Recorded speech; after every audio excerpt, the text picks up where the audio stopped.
Welcome back to On Track GP. I'm Jamie Chambers, and we will be discussing whether Red Bull is the only way to go and who is likely to catch them going into 2024.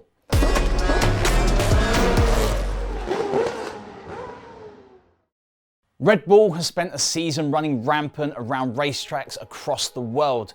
Formula One has never known anything like Red Bull's dominance this year. 21 wins in 22 races, 30 podiums, 11 fastest lap, 5 sprint wins.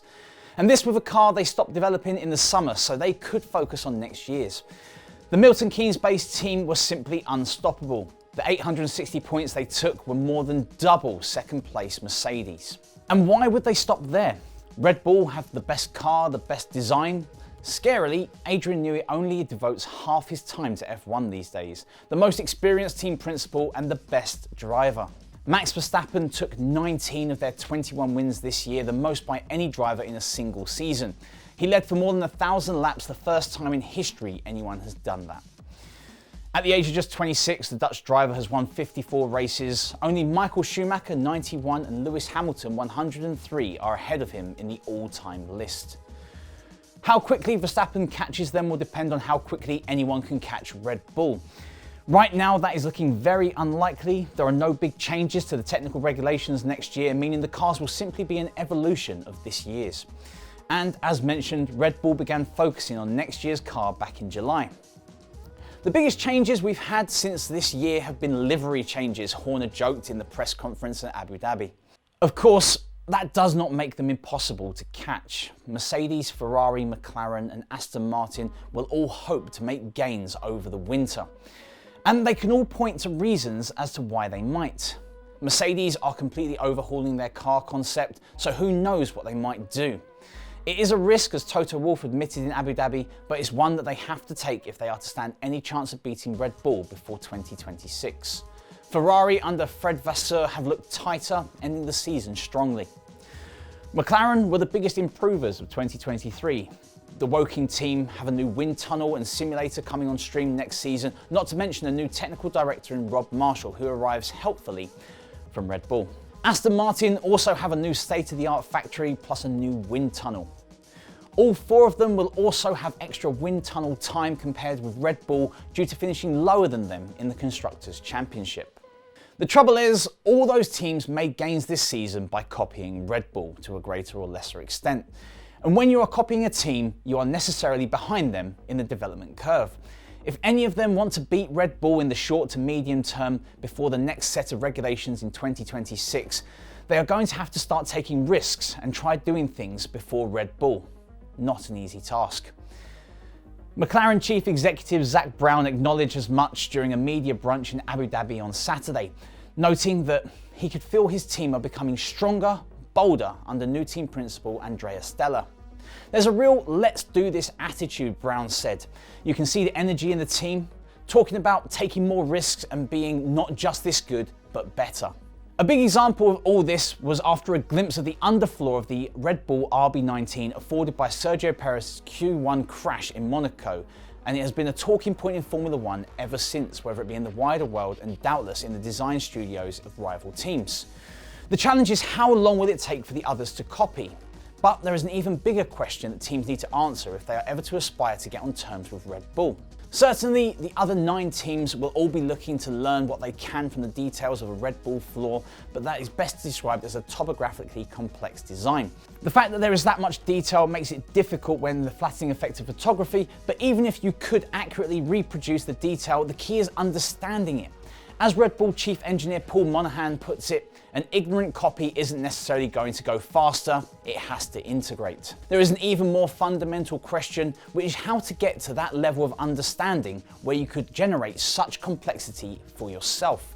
Copying is one thing, but achieving Red Bull's level of knowledge is another.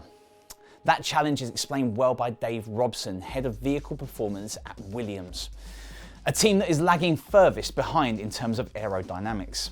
While Robson is an engineer rather than an aerodynamicist, in his position he has a clear perspective on what the Red Bull floor detail really means for teams aspiring to catch the champions. Robson says the bigger question is, how did they arrive at that design in the first place? What is their process that gets to that level of complexity? It's like a completely different paradigm. Williams is hardly the most relevant team right now in terms of chasing down Red Bull, but Robson's point holds true for all teams. The greatest value of the Red Bull floor is in the signposting where you need to get to in terms of understanding, tools and ideas and the production of those designs. The true benefit for rivals will not be in replication, but in finding ways to evolve their knowledge of the underlying science required to produce such designs independently. Given Red Bull's supremacy, that's a big challenge even for those in the upper echelons of the grid, let alone Williams. There are also, of course, levers that can be pulled away from car design. Political levers. Following the F1 Commission meeting in Abu Dhabi on Saturday, there was lots of talk that one team, possibly Milton Keynes based, has found to be financially loopholing in the budget cap this year. That could be closed this winter.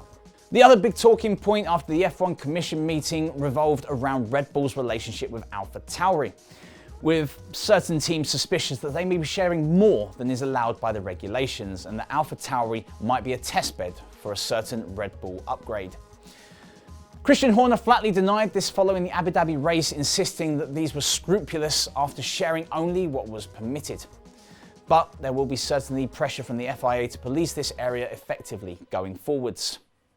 In the long term, many teams would like the commercial rights holder to change the Concord Agreement to forbid any one entity from owning two teams. But that is 2026 again. By next year, it's difficult to see anyone stopping Red Bull. They had an aero testing ban this year and look what they achieved. Their first ever 1-2 in the driver's standings, and that was with a second driver who might find himself replaced by an even stronger one if he does not start the season satisfactorily.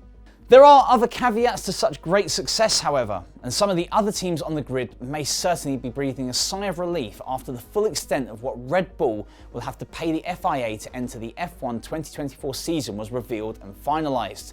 This would be a huge total.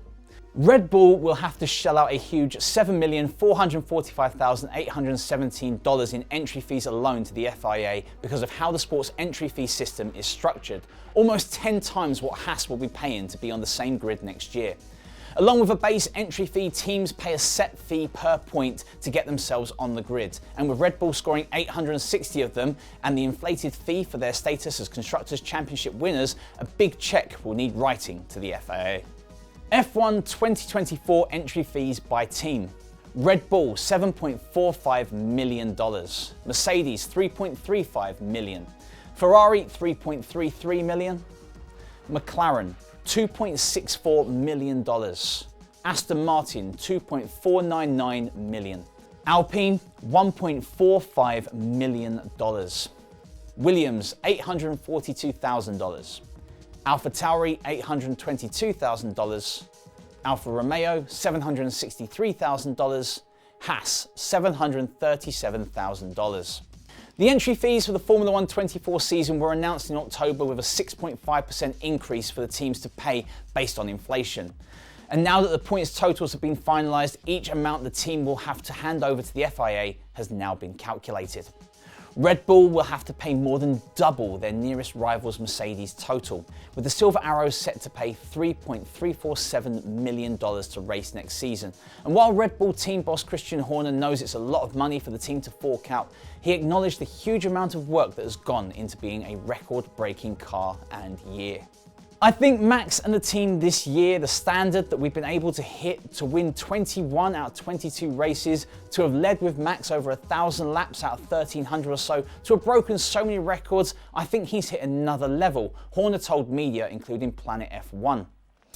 But I think the way that the team has operated across 22 different circuits, or certainly 21 of them, operationally, reliability, performance-wise, everybody's done their part and contributed to what we've seen in what will surely go down as one of, if not certainly, the most dominant season ever in Formula 1. In saying all this, Christian Horner believes his Red Bull team has hit the zenith after winning 21 out of its 22 races, saying that he fully expects rival teams to close the gap next year. The foundation of Red Bull's triumph lies in their adept interpretation of the technical regulations introduced at the beginning of 2022. This proficiency resulted in the most dominant Formula 1 season ever witnessed by any team in 2023. Illustrating the magnitude of their triumph, Max Verstappen clinching his third World Championship at the Qatar Grand Prix in October, accumulated more points individually than the entire Mercedes team placed second in the standings. Horner doubts the possibility of replicating their 2023 success, foreseeing rival teams' performances aligning closer to the championships. In 2020 we saw Mercedes supremacy, yet we managed to surpass them in 21, Horner recalled. Changes occurred subtly then, but progression is constant. Competitors closed in at different circuits this year, and I'm certain strategies will converge. With stable regulations, there's always a compression, so recreating this season seems improbable. He hopes to leverage the lessons learned from the RB19, applying them to the RB20 to craft a car capable of defending their titles. Red Bull's sole missed victory this year was due to struggling with their setup from the demanding Singapore street circuit. Horner reflected on this, stating, "It's not a source of annoyance, it's a reminder that there's always room for improvement. It's a valuable lesson that circumstances can shift swiftly." The Singapore race weekend stood out, prompting questions from the media about the team's potential for a perfect season. Horner expressed his astonishment at winning 21 out of 22 races, highlighting Max's achievements in leading over 1,000 laps and securing 19 victories. He emphasised the historical significance of their car's dominance in Formula One history, marking a substantial period. It's a complicated question when looking at how teams catch up to or surpass Red Bull's current dominance. Is imitation simply flattery? Do teams need to innovate away from the Red Bull model? Which team is closest to matching Red Bull looking towards 2024? As always, we want to hear your thoughts, so let us know in the comments below. Thanks for joining us, and remember to like, comment, share and subscribe. This has been On Track GP. I've been Jamie Chambers. Keep the pedal to the metal, and I'll catch you in the next video.